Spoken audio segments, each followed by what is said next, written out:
Good morning. আমি সকলোৱে দিনটো ব্যস্ত হৈ থাকোঁ নহয় জানো? সদায় আমি বিভিন্ন ধৰণৰ কাম কৰোঁ, কিন্তু সেইদিনা আমাৰ কাৰণে সদায় এটা বিশেষ দিন আছিল। কাৰণ সেই দিনটোত আমি ৰবিবাৰে যিহেতু ছামাৰ ভেকেশ্যনো চলি আছিল, আচলতে মই আপলোড দেৰিকৈ কৰিলোঁ, মোৰ দেৰি হৈ গ'ল আপলোড কৰাত। সেইদিনা ছামাৰ ভেকেশ্যন চলি আছিলে সেই সময়ত, গতিকে আমি উৰা মাৰিলোঁ মেঘৰ দেশলৈ।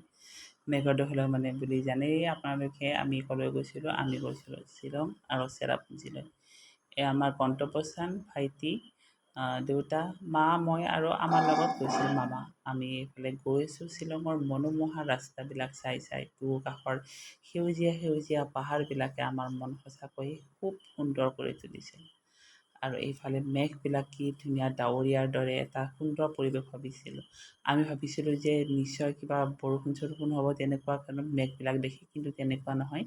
বতৰটো আচলতে খুব সিদিনা ফৰকাল আছিল, আমাৰ অসমতো ফৰকাল হৈয়ে আছিল। আৰু এইফালৰ